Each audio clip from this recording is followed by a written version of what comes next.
بسم الله الرحمن الرحيم.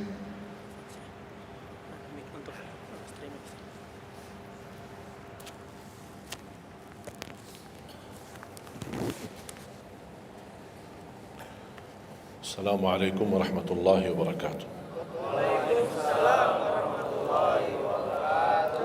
الحمد لله رب العالمين، أشهد أن لا إله إلا الله وحده لا شريك له ولي الصالحين، وأشهد أن سيدنا ونبينا محمدا عبده ورسوله الصادق الأمين. اللهم صل وسلم وبارك على سيدنا محمد وعلى آله وصحبه ومن تبعهم بإحسان إلى يوم الدين. سبحانك لا علم لنا إلا ما علمتنا إنك أنت العليم الحكيم. Para hadirin, kaum muslimin, muslimat, mukminin, mukminat, semoga senantiasa dimuliakan dan diberkahi Allah Subhanahu wa taala. Dalam kesempatan yang singkat ini, saya ingin mengingatkan beberapa amalan. Menurut saya amalan ini rata-rata sudah ditahu oleh orang dan hafal, tapi cukup banyak yang melalaikan, tidak menyadari amalan yang sederhana ini dianugerahkan oleh Allah dengan pahala yang amat-amat besar. Yang pertama, bacaan Al-Quran. Banyak orang yang malas membaca karena tidak bisa baca, atau alasan tidak mengerti artinya. Daripada saya baca tak faham artinya, mendingan tak usah baca. Itu bisikan syaitan. Yang membisiki seperti ini adalah syaitan. Buat apa kamu baca? Kan kamu tak faham. Mendingan tak usah baca, supaya kita meninggalkan bacaan Al-Quran.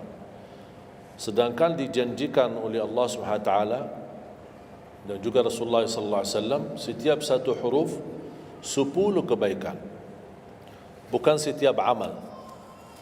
Semua hitungannya dengan amal. Salat 5 waktu dapat pahala 50, salat duha dapat pahalanya, salat qiyamul lail ada pahalanya, sunnah fajar sebelum azan, sudah azan sebelum salat, itu pahalanya sama dengan dunia dan seisinya, seluas dunia dan seisi. Ini sunnahnya. Kira-kira gimana yang wajib? Rasulullah SAW bersabda di hadis yang sahih, la aqulu alif lam mim harf, walakin alifun harf wa lamun harf wa mimun harf. Alif lam mim bukan satu huruf, tapi alif satu huruf, lam satu huruf, mim satu huruf. Cuba kalau kita baca setiap hari satu halaman aja, berapa kita mendapatkan nilai pahala? Hitung, silakan. Bawa kalkulatornya dan hitung sendiri. Tak ada yang sia-sia di sisi Allah. Membaca Al-Quran walaupun tidak memahami isinya, tetap terhitung setiap satu huruf 10 kebaikan. Berarti anda tidak sia-sia membaca Al-Quran walaupun tidak faham. Ada orang membaca tapi berbata-bata. Dia merasa salah bacaannya, keliru. Dia sudah berusaha belajar, tapi itu kemampuannya. Didatangi syaitan, dibisikin, salah mulu bacaan kamu, tak benar bacaan kamu, wakaf tidak benar, panjang pendeknya tak benar, apalagi hukum tajwid tak benar. Bisa keliru, bisa dosa. Astagfirullah, dosa ya.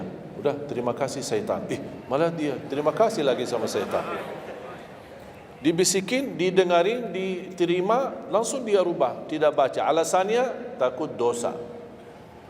Padahal ada berita gembira dari Rasulullah SAW,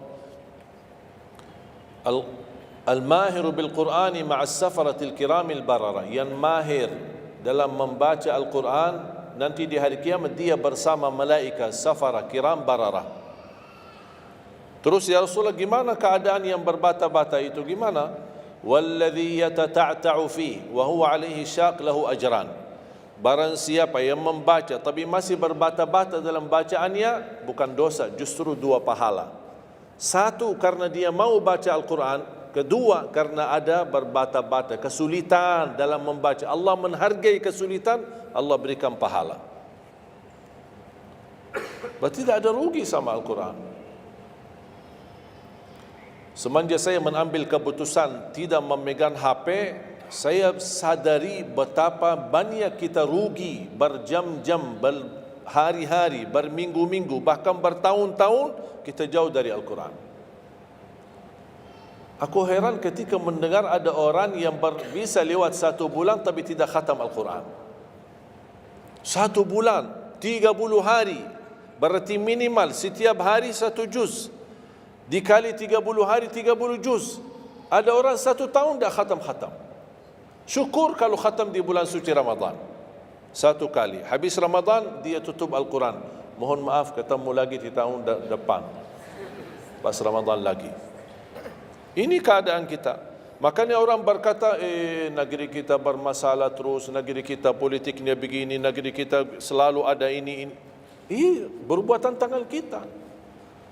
Di mana kita jauh hubungan kita sama Allah, Allah hantarkan musibah sampai kita sadar memperbaiki hubungan kita sama Allah. Salatnya, Qur'annya, ibadahnya. Itu kunci memudahkan dan mengatasi semua masalah. Silahkan rubahkan pemimpinnya berkali-kali, rubahkan aturan negaranya berkali-kali, tidak akan bisa terjadi kebaikan kecuali hubungan kita dari Allah Subhanahu Wa Taala. Semakin baik hubungan kita, semakin dekat Allah yang urus. Tapi kalau kita mengurus sendiri dan kita jauh dari Allah, ya silakan. Kata Allah, silahkan. Wakaltuhu ila nafsi. Aku tinggalkan dia untuk dirinya sendiri. Dan siapa kira-kira yang bisa mengurusi dirinya kalau bukan pertolongan Allah SWT?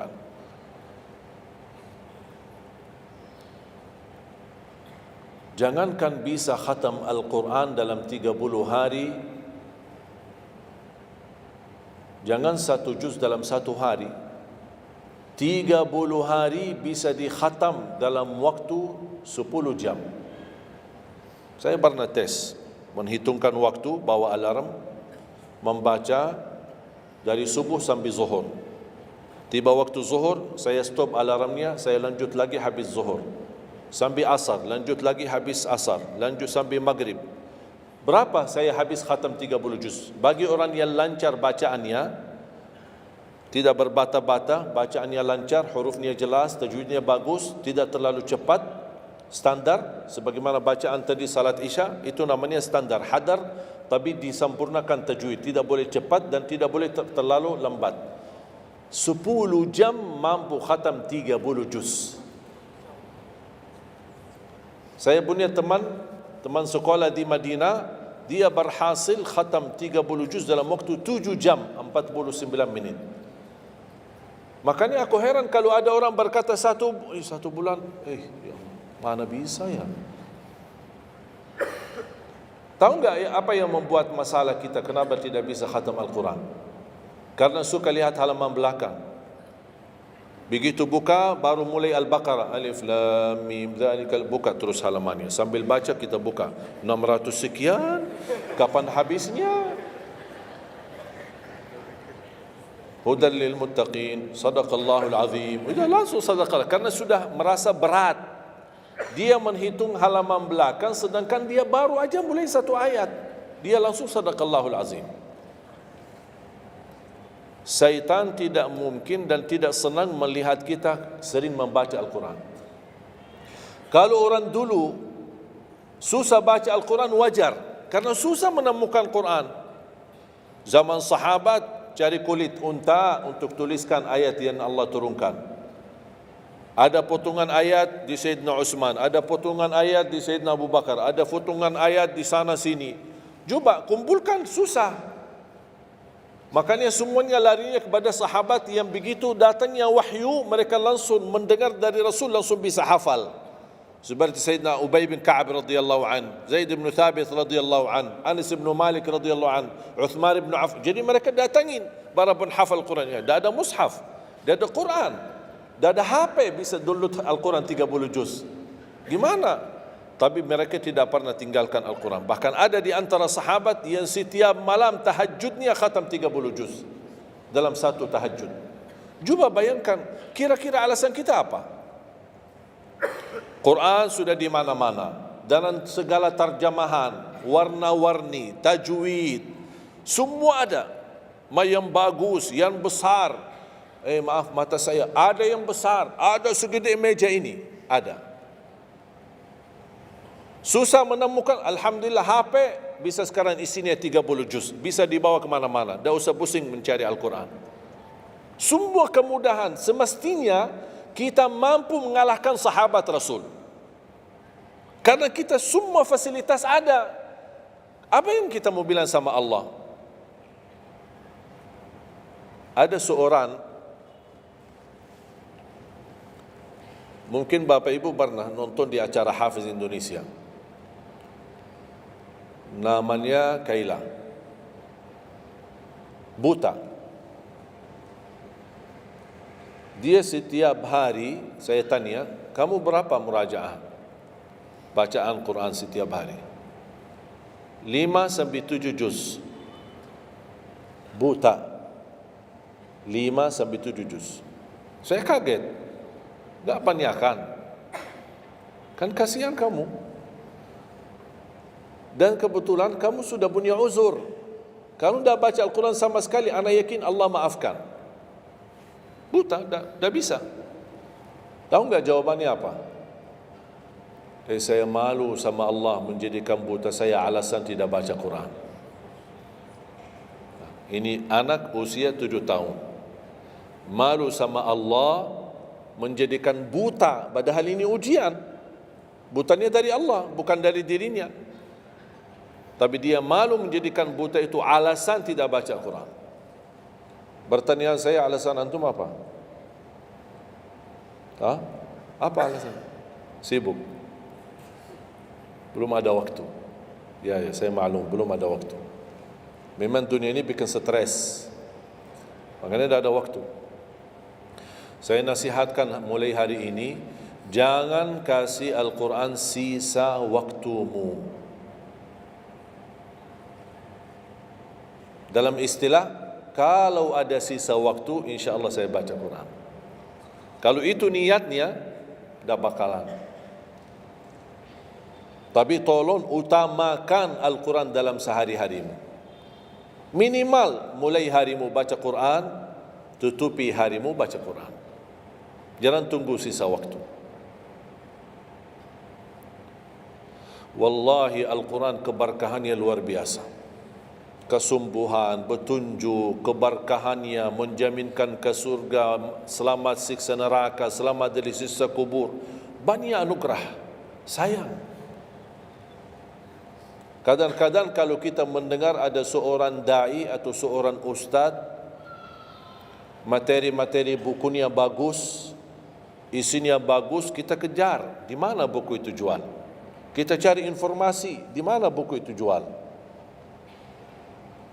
Ini tulisan manusia. Kita kagumi, kita banggakan, kita suka dan kita ikuti, bahkan kita kejar di mana-mana. Al-Quran kalamullah. Masa kalam manusia lebih mulia di hati kita daripada kalamullah? Silahkan boleh kagumi apa penyampaian ustaz, da'i, tapi jangan melebihi apa kata Allah. Jangan kita terharu ketika mendengar seorang berceramah, tapi berkali-kali kita simak ayat suci Al-Quran tidak pernah meneteskan air mata, seperti mendengar surat kabar atau koran. Masalah. Ternyata ucapan manusia lebih menyentuh hati. Padahal kata Allah, kalau Al-Quran diturunkan di atas gunung bisa hancur jadi tanah basir. Kembali lagi, jangan lewat satu hari belum baca Quran. Tidak bisa baca, masih bisa simak, dengar. Setelkan murattal dari HP-mu. Manfaatkan kondisi macet di Jakarta. Manfaatkan, lagi naik motor, Taruh apa? Apa ruginya? Ruginya apa? Simpan handsfree di telinga, ya sambil bawa motor. Dengarin ayat suci Al-Quran. Nikmat, berkah, dalam lindungan Allah, disertai malaikat. Apa ruginya? 1 jam di dalam perjalanan, tidak ada rugi. Terhitung memang umur kita, tapi sudah diisi mendengar Al-Quran. Juga banyak waktu. Nikmat. Kalau saya merasa kesibukan mengganggu sampai tidak ada luang waktu cukup untuk saya bisa baca tilawah di rumah, saya menikmati di jalan. Apalagi kalau mau pergi ke acara, apalagi kalau keluar kota, berjalan lumayan jauh, nikmat. Ya Allah, mudah-mudahan macet terus. Nikmat. Macet ini jadi nikmat. Dah fikir macetnya karena lagi melihat Al-Quran. Beda sama orang. Hanya sepanjang berjalan cat HP. Merasa bosan. Sudah semua cat sudah dilewati. Semua SMS sudah dibalas. Semua pesan-pesan sudah dibaca. Akhirnya bosan.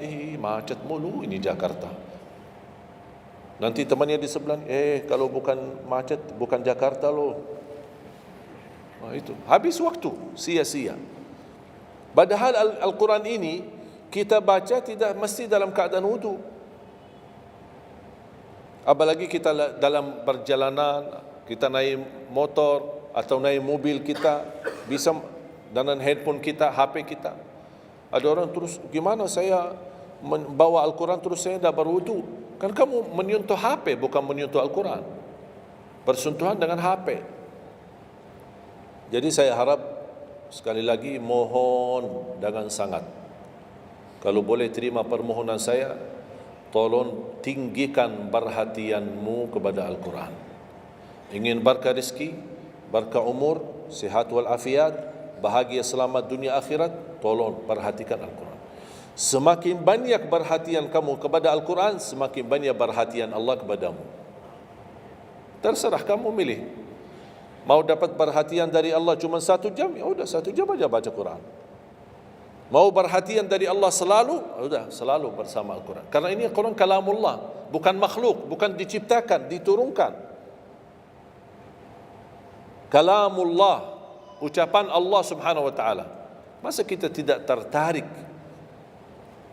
Cukup karena ini kalamullah, itu sudah cukup membuat kita tertarik. Masa kalam manusia lebih kita tertarik daripada kalamullah? Belum apalagi dijanjikan setiap satu huruf 10 kebaikan.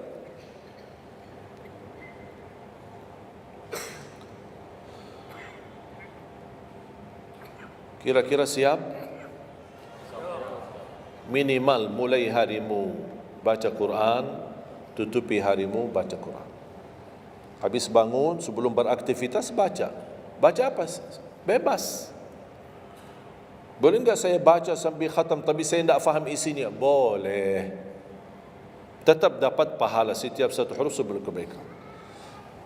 Baca sampai mempelajari isi maknanya, memahami maknanya, lebih besar lagi pahalanya. Membaca, memahami, menhayati lagi, lebih besar lagi pahalanya. Membaca, memahami, menhayati, menamalkan, lebih besar lagi.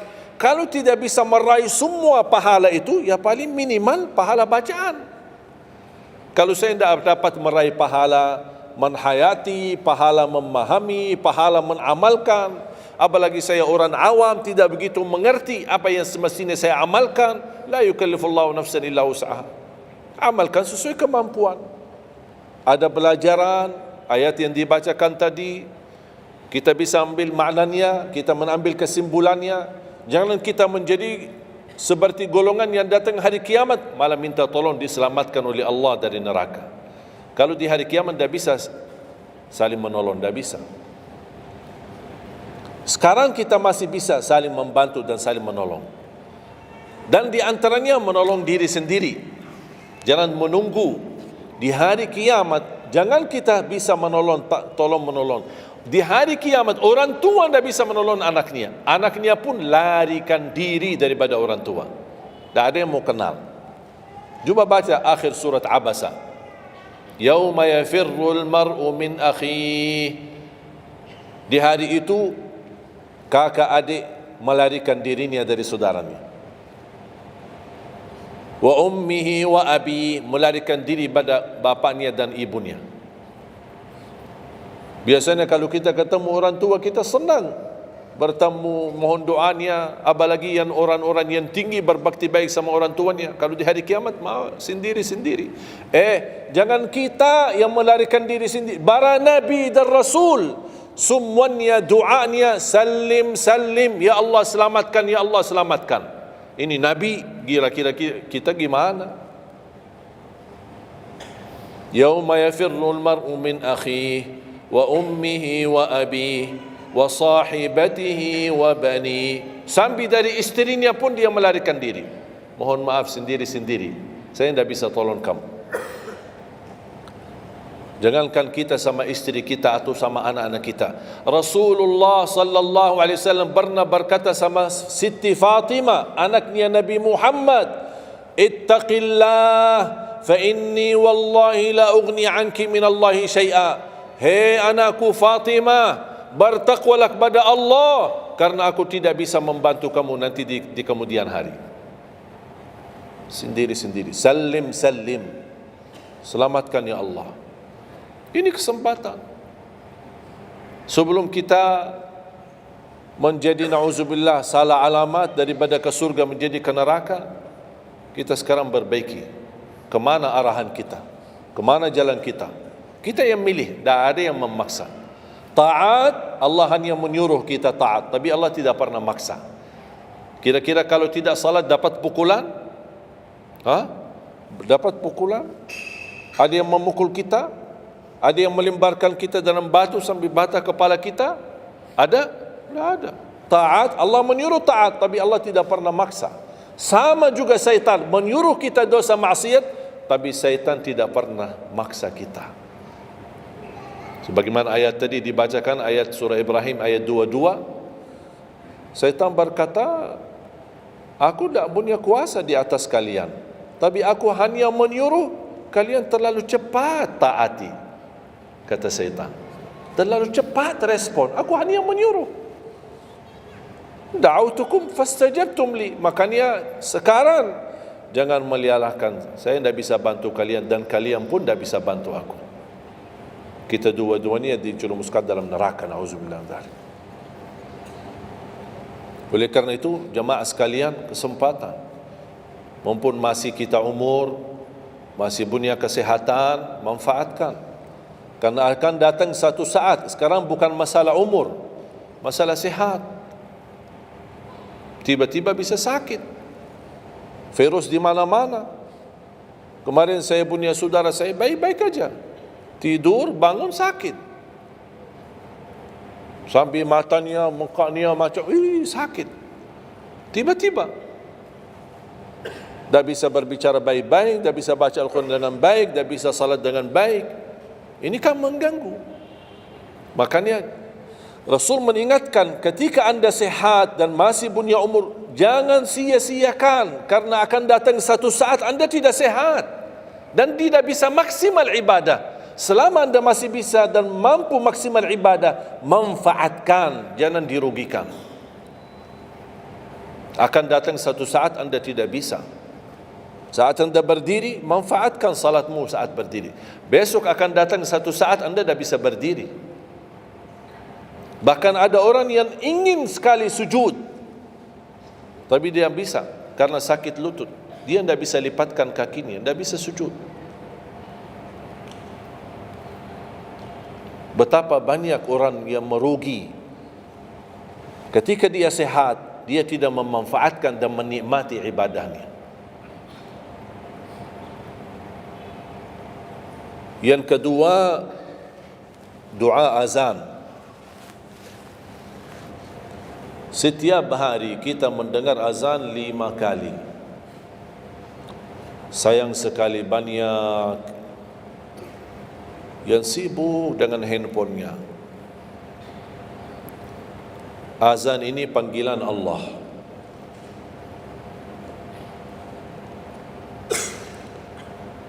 Barang siapa, kata Rasulullah SAW, mengikuti perkataan muazzin.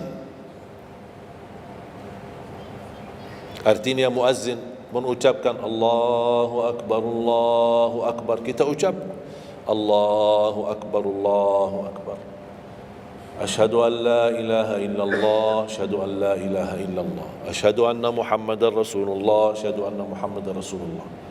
Habis wa asyhadu anna Muhammadar Rasulullah, kita berkata wa ana asyhadu an la ilaha illallah wahdahu la syarikalah wa anna Muhammadan abduhu wa rasuluh. Raditu billahi rabba wa bi Muhammadin nabiyya wa bil islami dina, sebagaimana diriwayatkan Imam Muslim.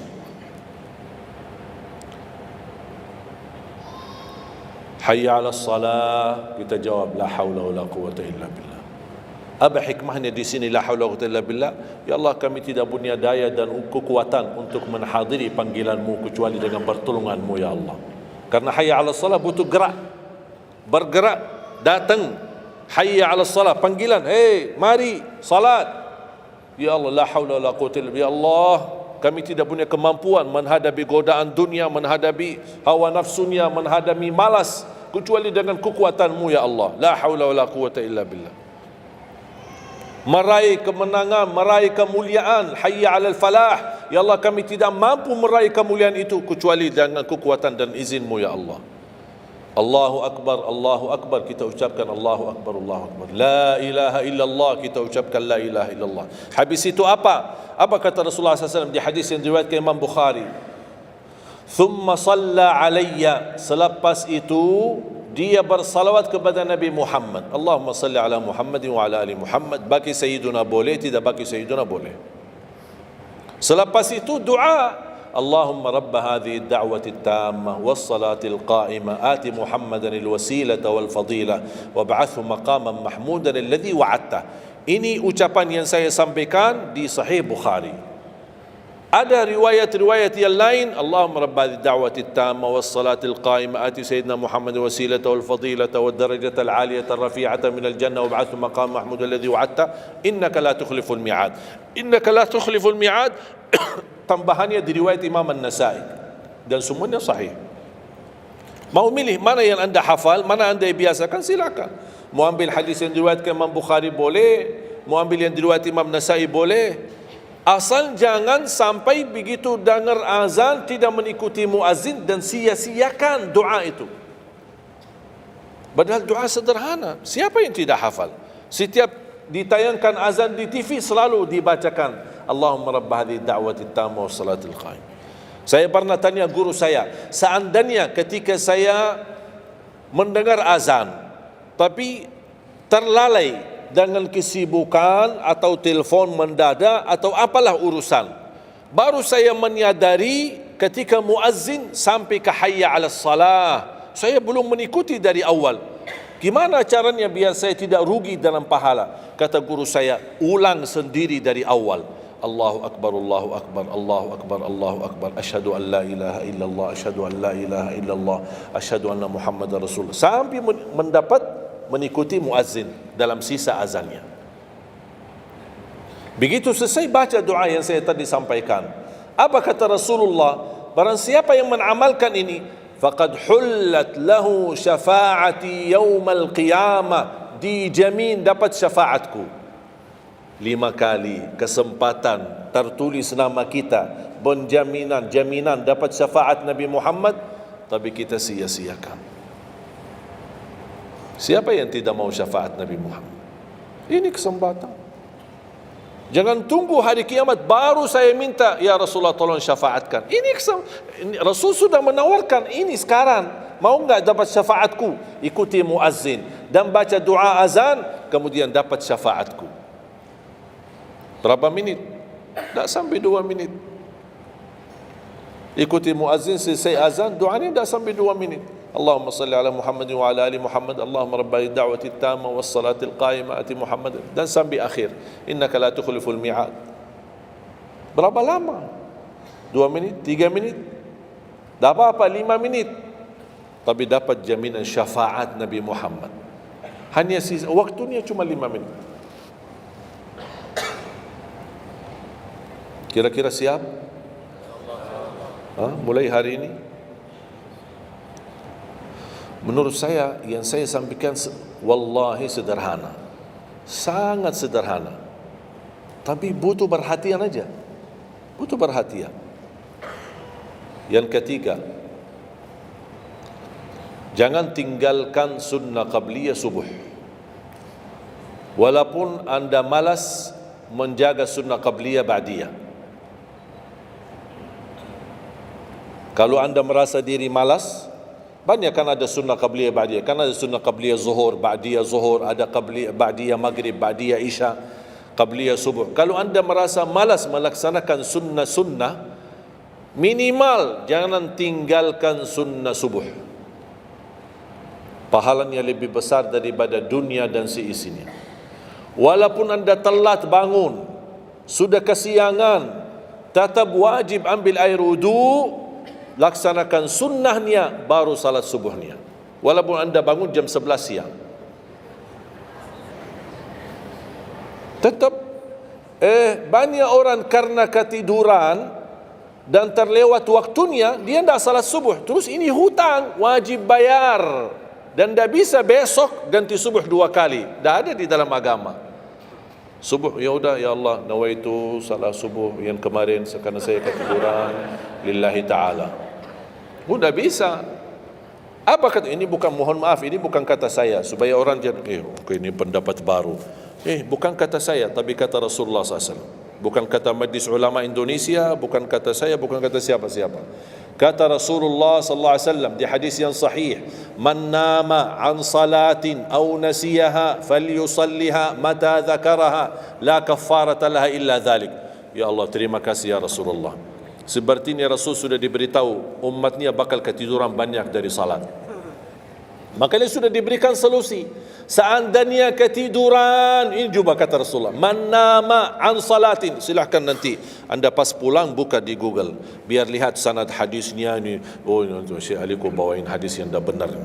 Silahkan. Tahu, kenal enggak Syekh Google? Syekh Google kenal? InsyaAllah semua ilmu dia tahu. Tinggal masukin aja. Barang siapa yang ketiduran dari salat, hadis. Terus klik, dia keluar. Semua dasarnya apa dijelaskan. Semua. Mu bahasa Arab ada, mu bahasa Indonesia ada, mu bahasa Inggris pun ada. Syekh Google hebat. Man nama an salatin aw nasiyaha falyusalliha mata dzakaraha, la kafarata lahu illa dzalik.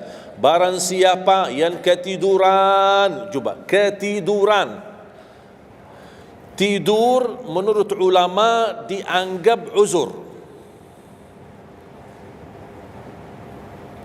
Pernah istri saya ketika saya keluar kota, dia hubungi dan dia bangun kesiangan, kira-kira jam 8. Dia telefon dengan nangis-nangis. Kenapa nangis? Sakit? Enggak, ketiduran tadi subuh. Ya udah, ambil air wudu, salat subuh. Rasulullah aja pernah ketiduran dari salat subuh. Yang tidak boleh, jangan terlalu sering. Kalau sekali-kali karena sakit, terlalu lelah, capek, Allah maklumlah kita manusia lemah. Tapi jangan setiap hari ketiduran. Ya Allah, maaf ketiduran ya. Kira-kira di jam kantor, kalau setiap hari kita telat, alasannya, ya maaf bos, ketiduran.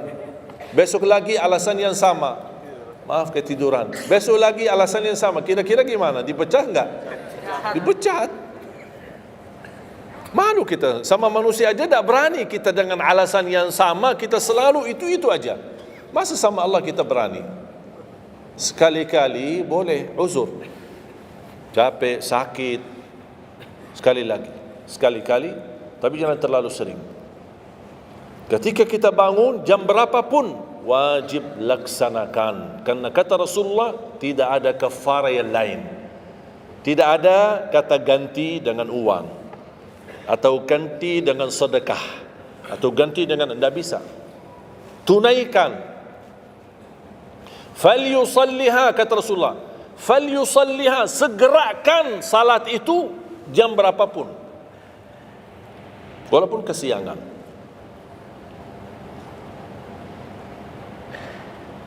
Jelas? Sering ya ketiduran ya? Saya juga berapa kali ketiduran. Bukan berarti saya tidak pernah ketiduran, berapa kali. Bisa ada orang habis tahajud, terlalu lelah, capek, dia mau hanya istirahat saja di atas sajadahnya. Pas bangun sudah jam 7. Padahal Masya Allah tahajud. Semangatnya tahajud tapi ketiduran salat subuh. Makanya ini harus disesuaikan kemampuan. Anda merasa diri kalau salat tahajud 8 rakaat, bangun jam 2, ya Allah kuat, tidak kuat ini. Kembali kepada kemampuan. Tahajud tidak harus 8 rakaat. Tahajud tidak harus 20. 2 rakaat, tutup witir sudah tahajud. Dan tahajud pun salat malam tidak harus tidur dulu. Ada orang, harus tidur, walaupun tutup mata sebentar terus buka lagi. Ini ilmu baru di Indonesia ini. Saya pernah share satu video, ada satu komen dari jamaah, enggak, saya belajar harus tidur dulu, walaupun tutup mata sebentar terus buka lagi. Kembali kepada kemampuan. Ada yang biasa tidur, bangun tengah malam, sepertiga akhir, itu lebih afdal. Tapi ada yang tahu dirinya, kalau saya tidur mana bisa bangun. Udah, mendingan daripada tidak ada tahajud malam itu, mendingan kita salat. Dan ini bukan kata saya, dan bukan kata ulama, tapi kata Rasulullah sallallahu alaihi wasallam. Sebagaimana di hadis yang sahih kata Abu Hurairah radhiyallahu an, pernah Rasulullah menwasiatkan aku jaga witir sebelum tidur. Berarti Rasul mengizinkan kita melaksanakan ibadah salat malam, di antaranya witir sebelum tidur. Umar bin Khattab radhiyallahu anhu punya kebiasaan witir sebelum tidur. Ditanya, kenapa witir sebelum tidur? Dia kata, saya takut meninggal dunia dalam keadaan tidur, belum tertulis nama saya sebagai ahli witir. Saya punya kebiasaan, habis pulang ke rumah, sebelum tidur ambil air wudu, salat 2 rakaat sunnah wudu, kemudian salat 2 rakaat muqaddimah witir, kemudian 1 rakaat witir, baru saya tidur. Kalau dapat bangun lagi, alhamdulillah bisa tahajud, tapi tidak boleh witir lagi karena sudah witir duluan. Sudah faham? Sederhana enggak Islam ini? Sederhana. Banyak orang yang berkeinginan tahajud, berkeinginan salat witir, tapi katanya harus tidur. Saya orang yang berat tidur. Kalau saya tidur mana bangun lagi? Udah, kesempatan bisa anda laksanakan sebelum tidur.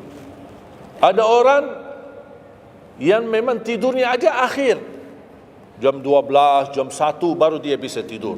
Ya mendingan daripada tidak salat malam sama sekali, mendingan salat dulu baru tidur. Dapat bangun alhamdulillah, tidak dapat bangun sudah tertulis namamu sudah salat, sudah ahli witir. Innallaha witir yuhibbul witir fa'autiru. Allah maha witir, Allah maha witir, Allah cinta witir, jagalah witir. Dan ini termasuk 2 sunnah yang Rasul tidak pernah tinggalkan, sunnah subuh sama sunnah witir. Sakit, sehat, mukim, di dalam kota, musafir, keluar kota, perang, aman, damai, tetap tidak pernah tinggalkan 2 sunnah itu, sunnah subuh sama sunnah witir. Itu kebiasaan Rasulullah SAW. Kalau anda merasa pun sakit, tidak bisa berdiri, tidak bisa qiyam, bisa anda laksanakan witir dalam kondisi duduk. Yang terakhir, ayat al-kursi.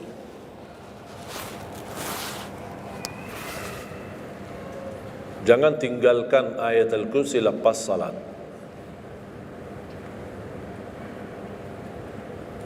Jangan tinggalkan ayat kursi lepas salat. Salat wajib. Sama ketika mau tidur, cuma 1 ayat, tapi tahu enggak pahalanya apa? Kan habis salat kan ada zikir-zikiran, istighfar, kamu tasbih dan yang lain-lain. Di antaranya baca ayat kursi. Tahu enggak pahalanya apa? Ada yang pernah baca pahalanya apa? Barang siapa yang membaca ayat al-kursi setiap habis salat fardu, laisa bainahu wa bainal jannati illa an yamut. Tidak ada sesuatu yang mampu menghalanginya masuk surga kecuali menunggu mati. Cuma baca ayat kursi. Dan ketika mau tidur, lagi buru-buru, ada meeting, ada rapat, ada urusan mendadak, habis salat, astaghfirullah, astaghfirullah, astaghfirullah, Allahumma antas salam wa minkas salam, sampai selesai, langsung baca ayat kursi. Terus subhanallah itu yang lain-lain gimana? Tak apa-apa, sambil jalan. Naik motor, subhanallah, subhanallah, subhanallah, subhanallah, sambil jalan. Subhanallah ada riwayat 33, ada riwayat 25, ada riwayat 10, minimal 10.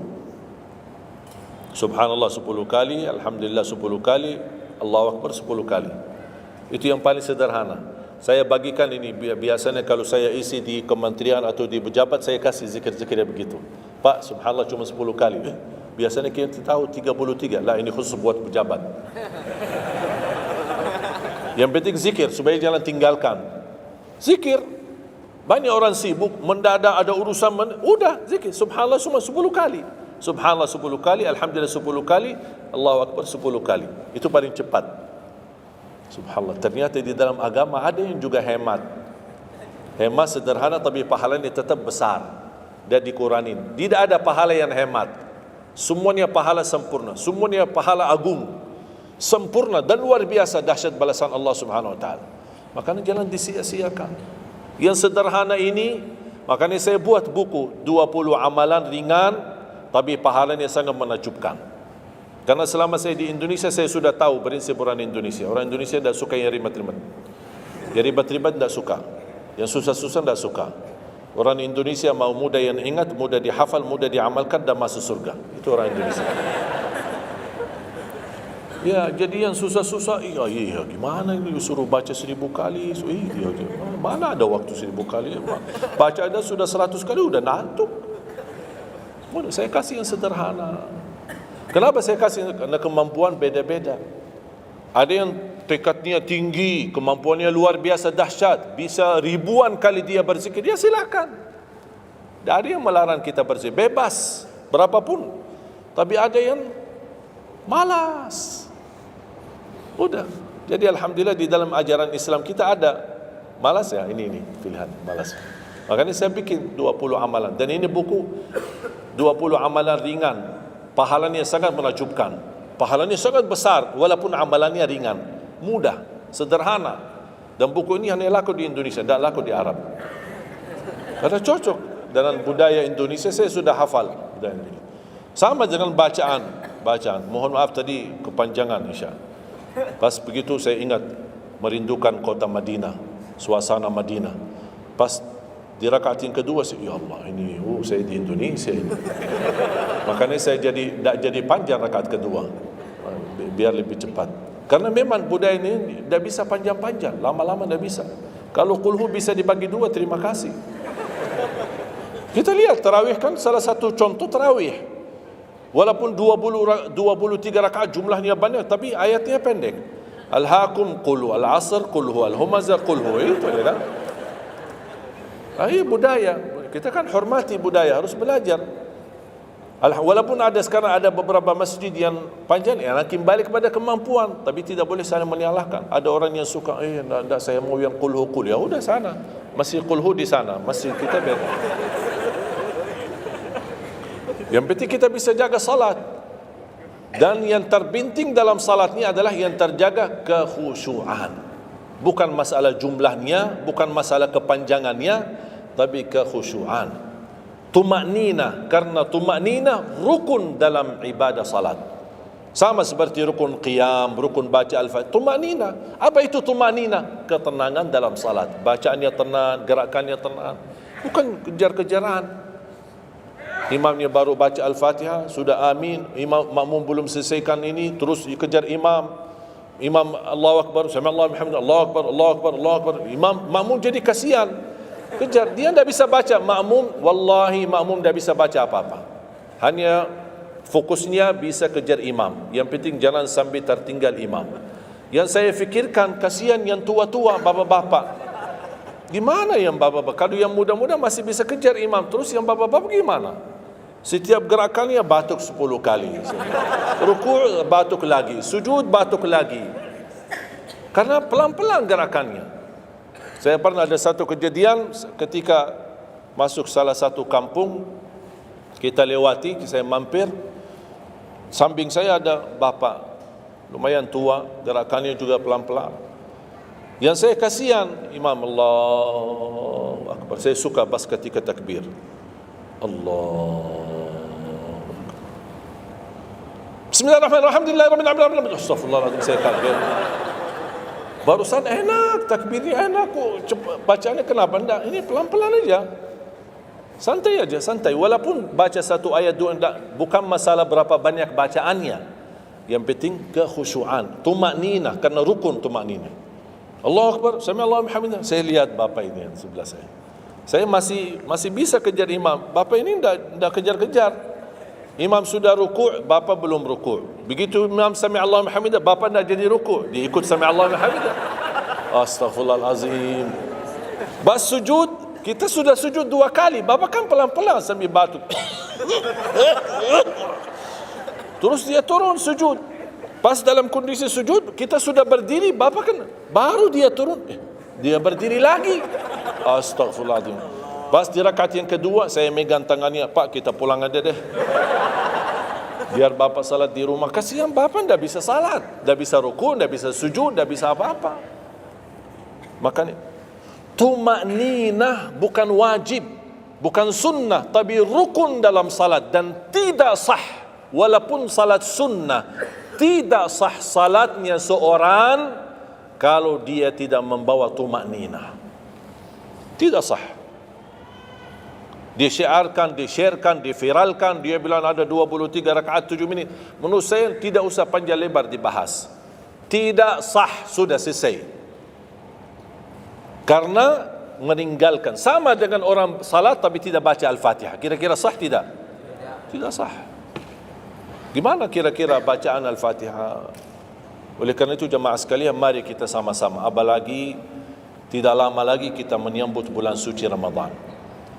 Saya harap kita mencintai budaya kita, mencintai negeri kita, tapi harus hal yang perlu diluruskan, harus diluruskan. Apalagi yang terkait ibadah salat, tarawih. Tidak masalah masjid 11 rakaat, ada masjid 23 rakaat, jangan ribut. Tidak masalah. Yang mau 11 silahkan, yang mau 23 silahkan. Yang penting kita bisa melaksanakan salat dengan baik. Apalagi alhamdulillah sudah sekarang muncul banyak para imam-imam, pemuda-pemuda yang bacaannya merdu, yang bacaannya indah. Kita bisa menikmati suasana bulan suci Ramadan. Bacaannya tidak mesti panjang-panjang. Walaupun rata-rata di Indonesia jarang kita menemukan masjid yang khatam. Dulu saya ingat waktu saya masih di Lombok, kita ingat salat tarawih khatam 30 juz, dan salat tahajud 10 malam terakhir khatam lagi 30 juz. 2 kali kita khatam dalam 1 bulan Ramadan. Tapi ini karena permintaan dari lingkungan dan jamaah.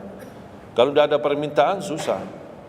Apalagi orang baru datang. Saya sering memperhatikan orang baru datang kayaknya salah masuk masjid. Pas begitu melihat imamnya kepanjangan, ini masjid apaan ini, mundur ke belakang. Pernah saya pas ketika lihat ada makmum mundur, saya baru masuk. Bapak mau kemana? Mau ambil wudu lagi. Pas habis salat saya tarik kanan kiri, tidak ada. Ternyata ambil wudu di rumahnya. Jadi karena tidak semua bisa, makanya tidak boleh kita saling menyalahkan, tapi kita harus saling mengingatkan. Saling mengingatkan. Mari kita sama-sama menjaga ibadah yang benar. Mari kita sama-sama menjaga ibadah yang khusyuk, ibadah yang tumakninah. Mudah-mudahan amalan-amalan yang saya sampaikan tadi, mudah-mudahan bisa diingat, bisa dihafal dan mudah diamalkan. Masih ingat kan? Atau perlu saya ulang? Amalan pertama, Quran. Minimal mulai harimu baca Quran, tutupi harimu baca Quran. Yang kedua, ikuti muazzin, sama juga disertai doa azan karena jaminan dapat syafaat Nabi Muhammad SAW. Yang ketiga, jangan tinggalkan qabliyah subuh sesudah azan, walaupun anda bangun telat melaksanakan salat subuhnya tetap didahulukan dengan salat sunnahnya. Terus yang keempat,